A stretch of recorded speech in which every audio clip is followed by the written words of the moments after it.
So we came up with the idea of Master Margarita because we did a version of this a few months ago last November, but we wanted to do it again in a much more site-specific, much more collaborative way.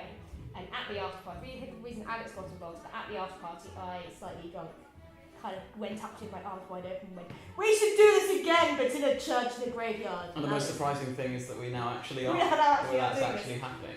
We'd take the book and we'd find quotes from a specific scene that we really like, that we'd like to focus on, and then we'd all just hand them out to different people. Everyone would be shouting them, creating this almost like story, and then from there it would just burst into a scene. Seeing the page to stage transformation, which page to stage. But yeah, starting with just discussion of the novel, much like I would at university, which is like also what I love doing. And then moving that on until we've got this scene with people running around and people being lifted, and like then thinking back to when it started and we were just sitting in a circle talking about what is Bulgakov saying here. It's really fun working on it in rehearsals because we're actually having to really comb through the novel and picking out what bits we want to keep, what bits we don't think will work. So it's kind of, it's a difficult but kind of unique process. We've made up this kind of backstory of Muscovites telling the story and finding essentially wherever they can to tell the story. And the extent to which people follow you, I find quite incredible. And you do it to music, and it's a very involving activity. I think the real beauty of site-specific theatre is it gives us as actors a real complete free rein to really interact with the space that we're working with. I don't know about you guys, when you've done some things in more traditional sort of layouts, like if you've got a cross arch, the audience is there. In a strange kind of way, it can actually be quite inhibiting.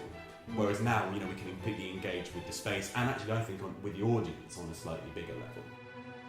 What we're most looking forward to are the elements of puppetry, which I think is going to be really interesting for the audience to see, I think. My group created a puppet out of just like rolled up bits of paper to create like the legs and bends in the knees and stuff like that.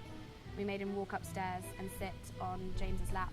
So much of the show is in the kind of the ambience that you create, and so much of it has to do with surroundings and to do with the way that we treat the audience and the way that the audience gets involved in the show. And in a normal theatre, there's much less opportunity to play with that relationship, whereas if you get people on their feet. There's also a lot of different, it's very complicated, there's a lot of different plots going all the time, kind of interweaving, and you can use the different spaces in St Cuthbert's Church in Edinburgh to have different kind of physical locations for these different kind of parts of the story that are going on at different places and times. So that's, hopefully will help to clarify what's going on.